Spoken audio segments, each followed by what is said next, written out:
खाने वाले को एक सोने की मोहर और एक दोहर भी दी जाएगी। अच्छा, और अब उस झूठी चिट्ठी को लेकर लाखों की तादाद में लोग भंडारे के लिए आए हुए हैं। रविदास, आज तो सारी सीमाएं पार कर दी हैं उन नादानों ने। मैं गरीब आदमी, मेरे पास तो अपने परिवार के लिए ही मुश्किल से अनाज होता है। इतने लोगों को मैं कहाँ से भोजन खिलाऊंगा? आप अंदर से दरवाजा बंद कर लो और कोई भी आए तो खोलना मत। जब कोई नहीं मिलेगा तो थक हार कर अपने आप वापस चले जाएंगे।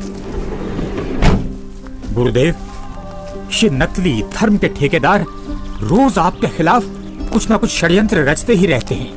कोई बात नहीं रविदास, जैसे तैसे आज का दिन और निकाल लेते हैं। रात को निकल जाऊंगा मैं अपने परिवार को लेकर कहीं दूर। तंग आ चुका हूं मैं इनके इन रोज रोज के कारनामों से।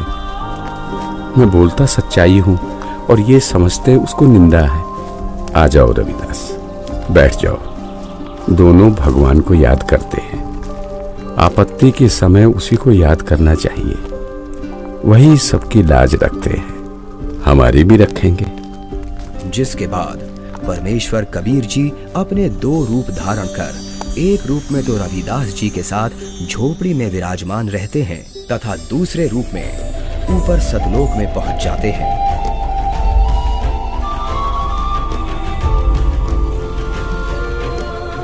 जहां असंख्य बैल उनका इंतजार कर रहे होते हैं, जिनके ऊपर टंगे झोलों में भंडारे के लिए टेंट का सामान और पका पकाया भोजन, लड्डू, जलेबी, कचौड़ी, पकौड़ी सब लदा हुआ है। हे सृजनहार परमात्मा, जहाँ आप गए हो वो तो खाकी खंजूर स्थान है। वहाँ सारी उम्र लगे रहते हैं, फिर भी खाने को भोजन तक अच्छे से नसीब नहीं होता। आपके आदेश से हमने सब कुछ तैयार कर रखा है। परमेश्वर कबीर साहिब जी वहां खड़े अनंत कोटि बैलों में से केवल 9 लाख बैलों को और सेवादार रूप में वहीं की कुछ हंस आत्माओं को लेकर एक पल में सतलोक से चलकर काशी में प्रकट हो जाते हैं।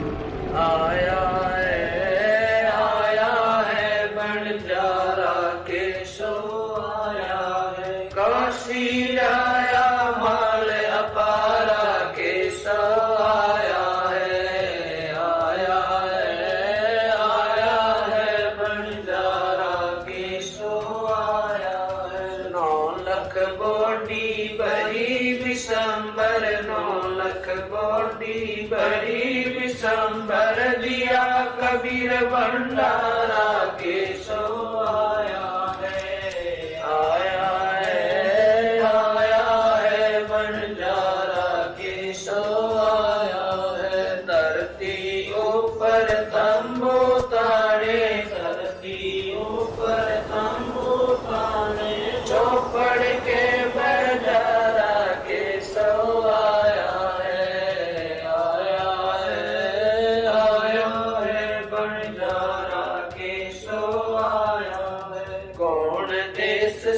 बालद आई, कौन देश से बालद आई, ना कहीं बंजाने वाला के सो आया है, आया है बंजारा के सो आया है। अपरम पार पार गत तेरी, अपरम पार पार गत तेरी, कित उतरी जलधारा के सो आया है, आया है बंजारा के सो आया है। साहूकार नहीं कोई जाके, साहूकार नहीं कोई जाके, काशी नगर मजारा के सो आया है,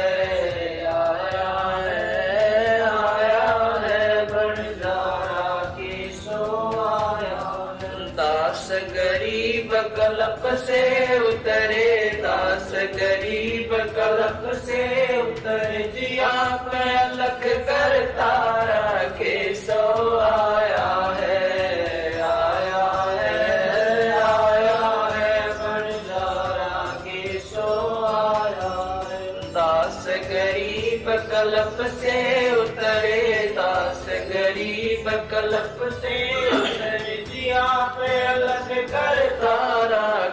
सो आया है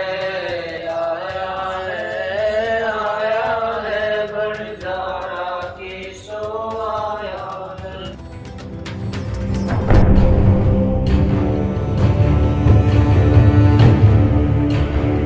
राजन, आपके गुरु का निमंत्रण आया है भंडारे का, आप चलेंगे नहीं क्या? गुरुदेव भंडारा करें और मैं न जाऊं, मैं अवश्य चलूंगा। काशी चलने की तैयारी की जाए। देखते ही देखते काशी शहर के चौपड़ के बाजार में परमेश्वर की दया से भंडारा शुरू हो जाता है। ऐसा स्वादिष्ट भोजन, वाह, जो खाता वो गुण गाते नहीं थक रहा था।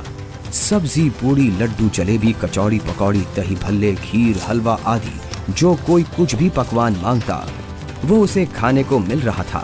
और चिट्ठी में लिखे अनुसार प्रत्येक भोजन के बाद सभी को एक दोहर और एक सोने की अशरफी भी दी जा रही थी।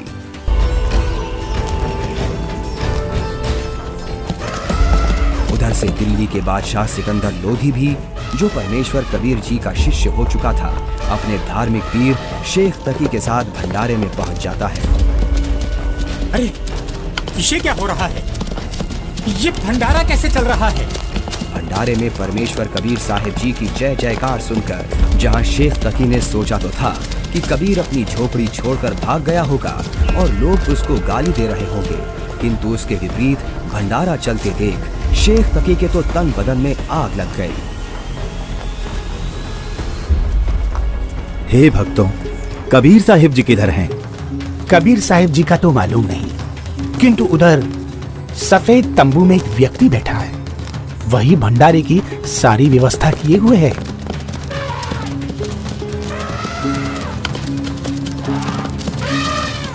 ये भंडारा कैसे चल रहा है?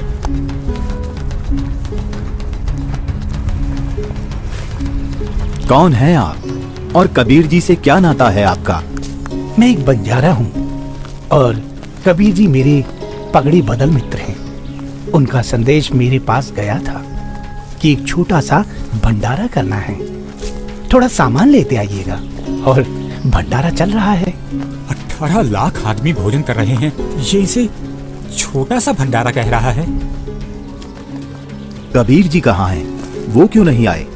हे राजन, उनका दास जो बैठा है, उनको तकलीफ उठाने की क्या आवश्यकता? आप भोजन ग्रहण कीजिए। नहीं नहीं, भोजन भंडारा तो मैं गुरुदेव के दर्शनों परांत ही करूंगा।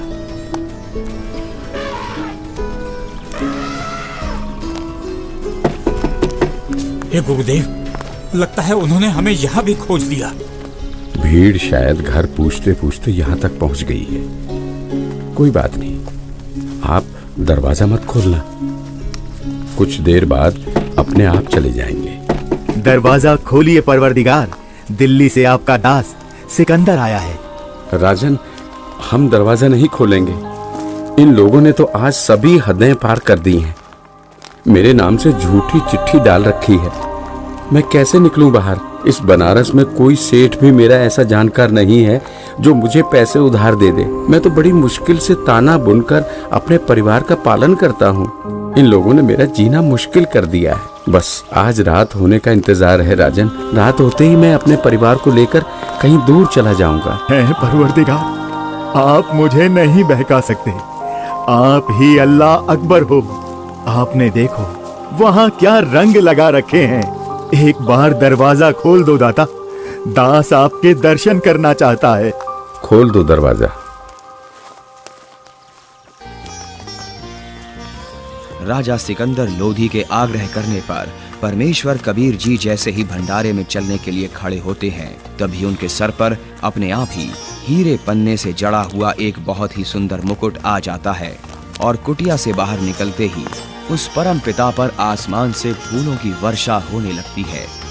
रविदास जी, आज ये सेवा मुझ दास को दे दीजिए। आप तो रोजाना करते हो।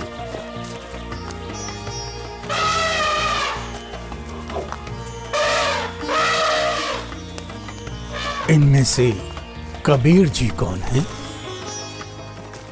जिस पर बादशाह सिकंदर लोधी चवर कर रहे हैं, वही कबीर हैं। धन्य हो भोजन है।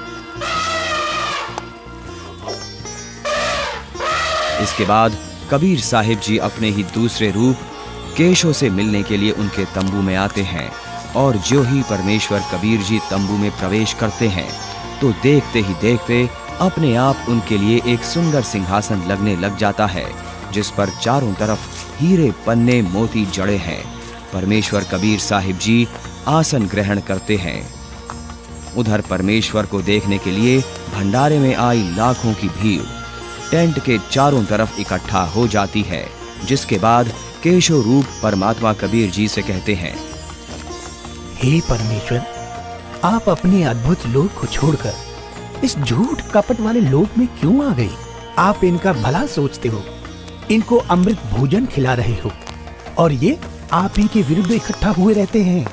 केशव, सब लोग मैंने ही रचे हैं, सबका धारण पोषण मैं ही करता हूँ। तू मेरे दुख को नहीं जानता, ये सब मेरे बच्चे ही हैं। अपनी अज्ञानता से ये काल के जाल में फंसकर भयंकर कष्ट उठा रहे हैं और उसी काल के प्रभाव से ये आज मुझे अपना दुश्मन मान रहे हैं। मैं इनको सत भक्ति देकर वापस लेने के लिए आया हूँ। परमेश्वर जी, आप हंस लोक को छोड़ इस जीव लोक में आए, जिनका हाड़, चाम और रक्त का बना शरीर है, जिसमें विष्ठा भरी पड़ी है। आप इनसे कैसे भक्ति कराओगे? केशव, भैंस या गाय आदि को बच्चा होने से पहले उसमें सिर्फ हाड़ चाम होता है, दूध नहीं होता। और जब बच्चा हो जाता है तो उसी हाड़ चाम के शरीर से दूध की बाल्टी भी भर जाती है। ठीक इसी प्रकार मैं इनमें भक्ति प्रवेश करूंगा और उस भक्ति से इस हाड़ चाम के शरीर में ही इनको सतलोक प्राप्ति होगी। हे परमेश्वर, ऐसे लोक में जहाँ जमीन पर पांव रखते ही दंड लगता है, ऐसे गंदे लोक में आपकी रहनी पर मैं बलिहारी हूँ। वहीं शेख तकी की चाल उसी पर उल्टी पड़ गई। उसने लोगों को इकट्ठा तो इसलिए किया था कि कबीर किसी को भोजन करा नहीं पाएगा और लोग उसको गालियां देंगे, लेकिन कबीर जी ने उन इकट्ठा हुए लाखों भक्तों को 3 दिन तक मोहन भोजन भी खिलाया और सोने की मोहर व दोहर देकर सत्संग से उनका अज्ञान अंधेरा भी हटाया। फिर भी ये सब शेख तकी से देखा नहीं गया। उसके अंदर जलती ईर्ष्या की आग इतने महान समागम में भी कमी ही ढूंढ रही थी और इसी आग में शेख तकी मुंह बनाकर सिकंदर लोधी से कहने लगा, चलो राजन, इसने क्या भंडारा किया है? बहुत अच्छा सा किया है। ऐसे ऐसे तो हम 100 भंडारे कर देंगे। शेख तकी ने जब इतना कहा ही था कि बोलते बोलते उसका मुंह टेढ़ा का टेढ़ा ही रह गया और वो गूंगा बहरा भी हो गया। उसने कुल 52 बार कबीर साहिब जी पर जुल्म किए, परंतु ये उसके जीवन की आखिरी बकवाद थी जो उसने कबीर परमेश्वर जी के साथ की। 3 दिन तक समागम चला। तीसरे दिन सेवकों ने बचा हुआ सामान व टेंट आदि बैलों पर लाद दिया और चल पड़े।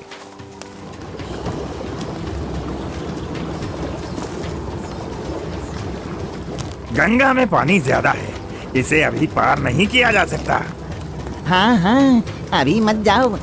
बंजारे और बैल जैसे ही गंगा के किनारे पहुंचे तो गंगा का पानी एकदम कम हो जाता है और फिर सारे बैल निकल जाते हैं, जिसके बाद गंगा का पानी फिर से ओवरफ्लो होकर बहने लगता है, जिसे देख वहां खड़ी भीड़ आश्चर्यचकित रह जाती है। जाइए केशव, कहीं आपके बंजारे दूर ना निकल जाएं।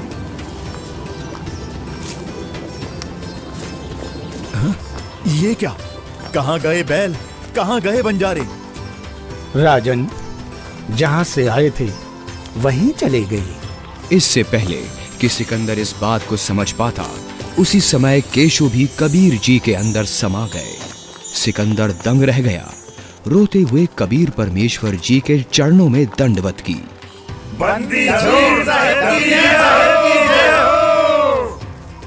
इस प्रकार परमेश्वर कबीर साहिब जी ने उन दुष्टों की इस साजिश को भी नाकाम करते हुए यह लीला की और भक्त समाज के सामने एक उदाहरण पेश किया कि चाहे कोई गरीब हो या अमीर, भगवान की भक्ति हर इंसान कर सकता है।